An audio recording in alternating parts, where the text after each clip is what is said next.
وجاعل قادة سيدنا وحبيبنا وشفيعنا ومولانا محمد خير خلق في الأرض والسماوات النبي الأمي الذي ملأ الكون بنزول الرحمن وعلى آله وصحبه الذين اتبعوا على الهدى.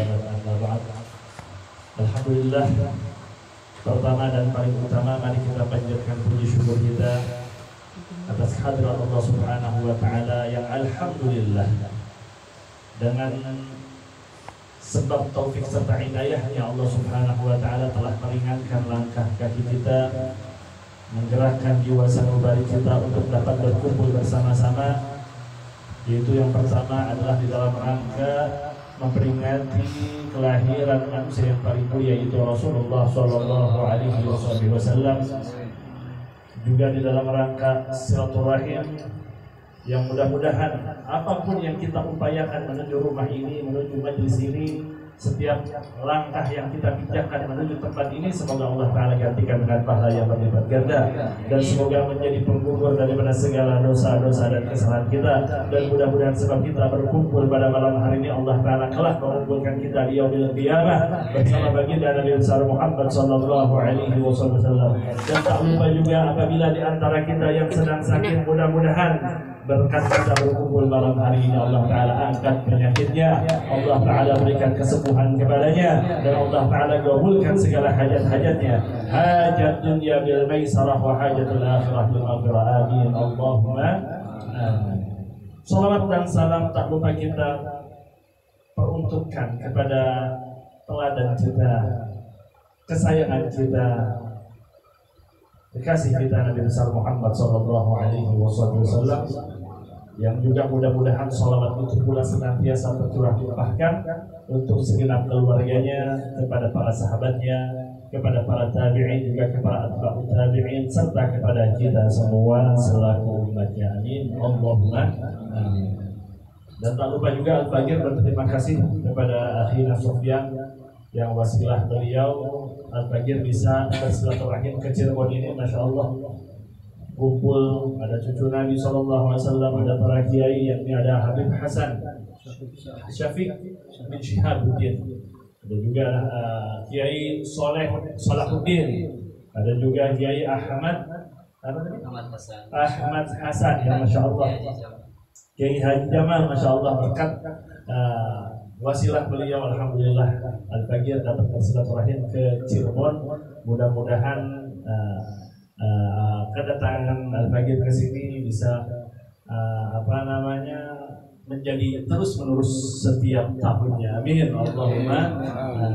Sebelumnya pernah 2 tahun yang lalu saya ke sini bawa Syekh Muhammad Amin Asy'ari dari ulama dari Mauritania. Beliau sekarang mengajar di Rusyaifah, termasuk beliau salah satu gurunya ini Ustaz Tobia Yahya Cirebon Al-Bahjah. Alhamdulillah sempat ziarah ke Al-Bahjah, Habib Hasan Jufri juga, dan ke beberapa tempat di Cirebon. Alhamdulillah hari ini bisa berkumpul kembali.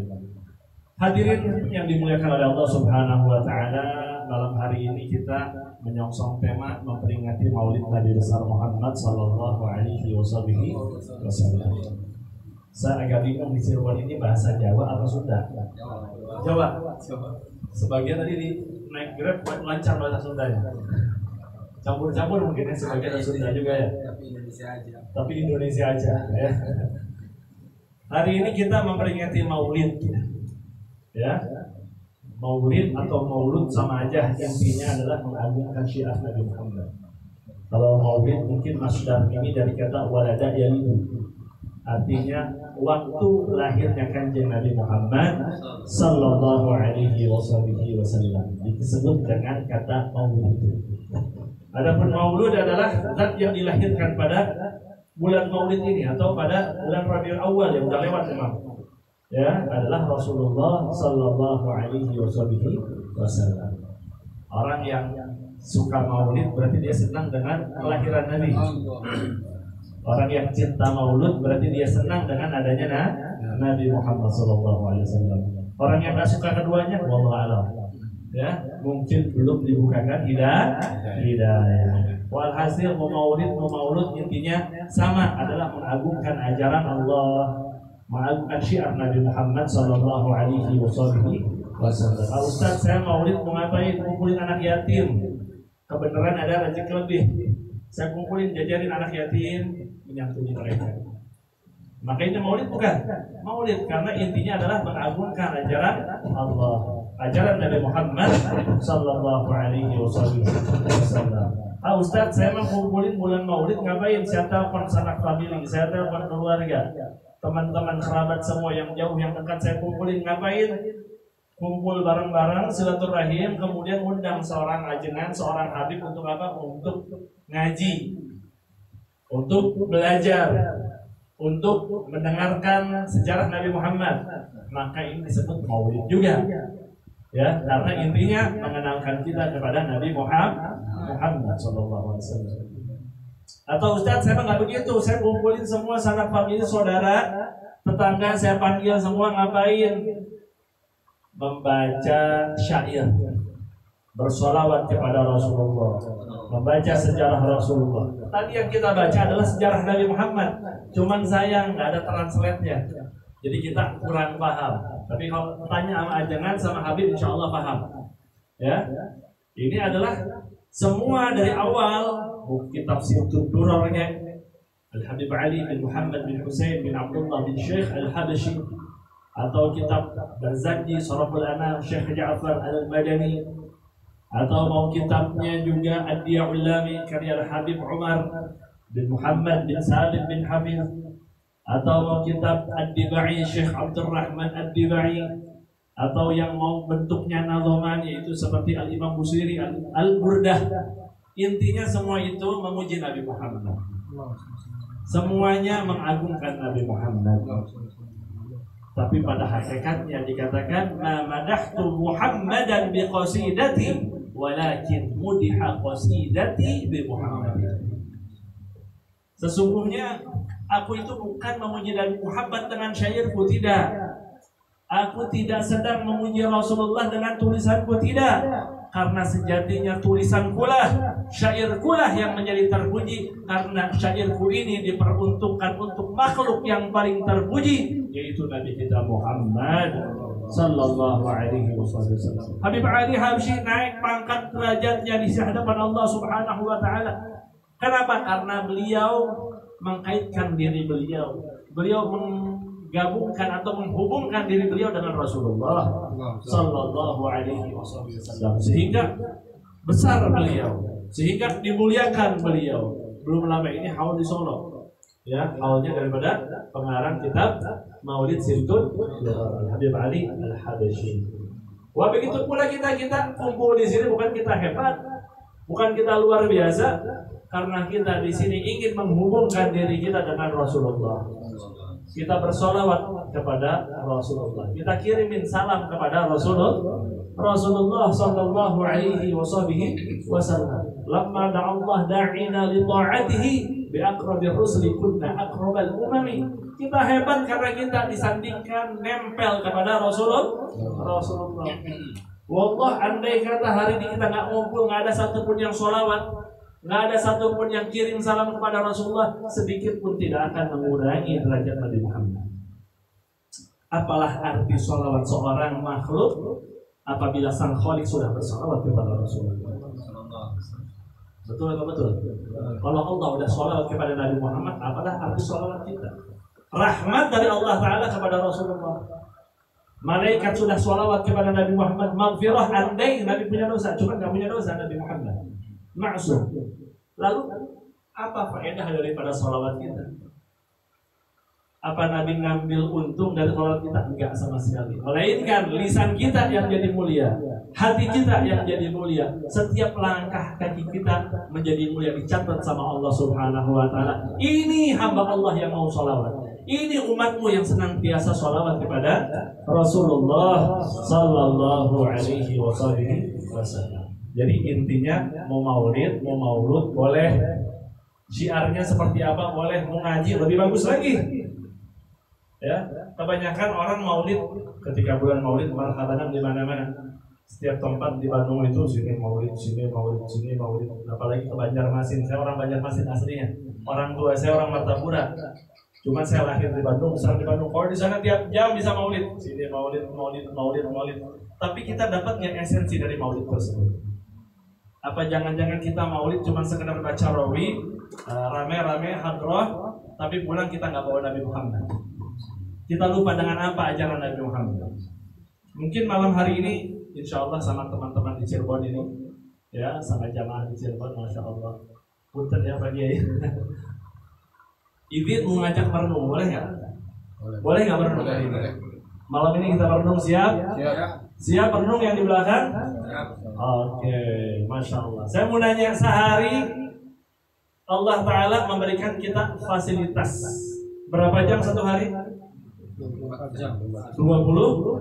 jam. Sehari Allah Ta'ala kasih kita fasilitas berupa waktu. Berapa lama? 24 jam. Setiap detik daripada waktu yang telah lalu tidak akan mungkin kita replay. Ya, tadi saya sebelum ceramah baca mukadimah, mungkin nggak saya replay ke waktu yang tadi, tidak mungkin. Dari 24 jam ini Allah Ta'ala mewajibkan kepada kita hambanya untuk sholat. Sholatnya berapa waktu? 5 waktu. Subuh, zuhur, asar, maghrib, isya. Subuh berapa rakaat kira-kira? 2. Zuhurnya? 4. Asar 4, 3, 2. 3, 4. Paling subuh 5 menit, zuhur 5 menit, asar 5 menit, maghrib isya 5 menit, 5 menit. Sehari berapa menit? 25 menit. Kalau sholatnya 5 menit, kalau yang 2 menit berarti berapa?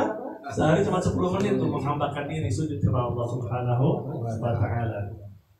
Cuma yang saya ingin garis bawahi bukan itunya. Andai ada satu waktu yang memang kita tanpa sengaja, bukan sengaja, tanpa sengaja terlewatlah waktu sholat, katakan subuh telat, ataupun asar pulang kerja telat. Iya. Selain kita wajib mengqadha sholat kita, tentunya hati kita senantiasa merasa dosa dan merasa dosa. Padahal belum tentu dosa kalau karena uzur. Ya, ada 4 uzur sholat. Kalau kita baca kitab Yaqutun Nafis ada 4. Kalau di Sabina ada berapa? Ada 2. Ya. Walhasil intinya nggak sengaja waktu sholat kelewat, hati kita merasa dosa nggak? Merasa dosa. Kenapa jadi merasa dosa? Karena kita tahu sholat hukumnya. Sholat hukumnya apa Pak? Wajib. Jadi sepakat kalau ketinggalan waktu sholat merasa dosa hati ya, merasa tidak nyaman. Itu yang pertama. Ya, padahal sehari cuma 5 waktu. Kemudian dalam setahun penuh Allah Ta'ala memberikan fasilitas kita berapa bulan? 1 tahun. Masehi Hijriyah sama aja. Berapa? 12 bulan. Nah, di bulan ke-9 daripada bulan Hijriyah, atau yang kita katakan dengan bulan Ramadan. Bulan keberapa? 9. Karena yang pertama Muharram, terus Safar, terus Rabiul Awal, Rabiul Tsani, Jumadil Awal, Jumadil Tsani, Rajab, Sya'ban, Ramadan. Artinya bulan ke-9 daripada bulan Islam. Nah, di bulan Ramadan Allah Ta'ala mewajibkan kepada kita untuk berpuasa, yang mana kita disuruh nahan lapar dan haus. Betul apa betul? Bulan puasa kita disuruh apa? Nahan lapar dan haus. Kenapa saya tidak mengatakan nahan hawa nafsu? Karena banyak orang salah pengertian nantinya. Jadi seakan-akan setelah adzan maghrib nafsunya boleh, wah nanti saya balas dendam ya, kalau udah adzan tinggal ikut.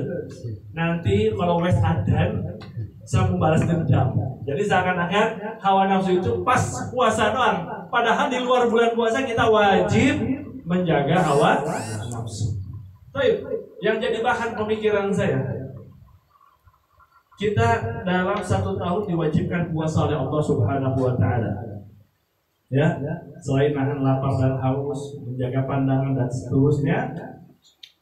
Nah, andai ada satu kejadian, ya, katakanlah kita status musafir, Ya, orang musafir itu ada keringanan dalam agama. Di antaranya dia boleh apa? Boleh menjamak dan mengqashar salat. Jamak menggabungkan dua waktu di satu waktu, namanya jamak. Kalau qashar salat adalah jenis yang rubaiyatan diringkas menjadi 2 rakaat. Kemudian ketika musafir dia boleh tarkul jum'ah. Ya, kalau dia keluar qabla fajar, dia sebelum fajar dia keluar, dia boleh tarkul jum'ah, ganti dengan zuhur.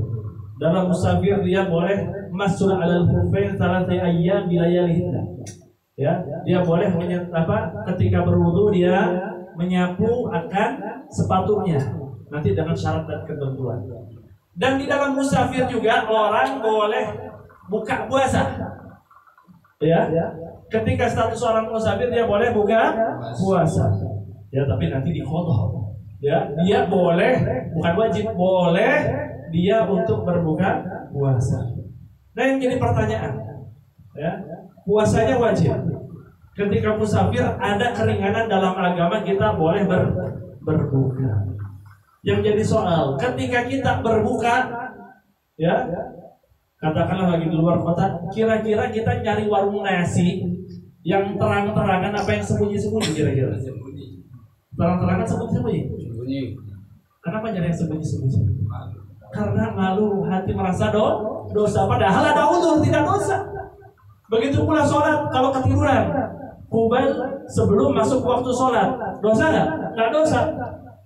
Ya, cuma kenapa hati merasa dosa? Karena tahu puasa itu adalah merupakan satu kewajiban. Padahal puasa wajibnya cuma 1 tahun 1 bulan. Padahal sholat diwajibkan dari 1 hari cuma 5 waktu. Pertanyaannya, ya, tadi sepakat ketinggalan sholat merasa dosa? Sepakat ya ini? Yang di belakang sepakat? Sepakat. Ketinggalan puasa merasa dosa, walaupun belum tentu dosa, merasa dosa nggak kira-kira? Merasa dosa. Sekarang saya mau tanya, tolong jawab yang kompak sama jawab semua, yang depan, belakang, pojok, ya. Saya mau nanya, kalau mencari ilmu wajib apa enggak? Wajib apa enggak? Wajib apa enggak? Ada orang merasa dosa ninggalin majelis ta'lim? Hampir jarang ya.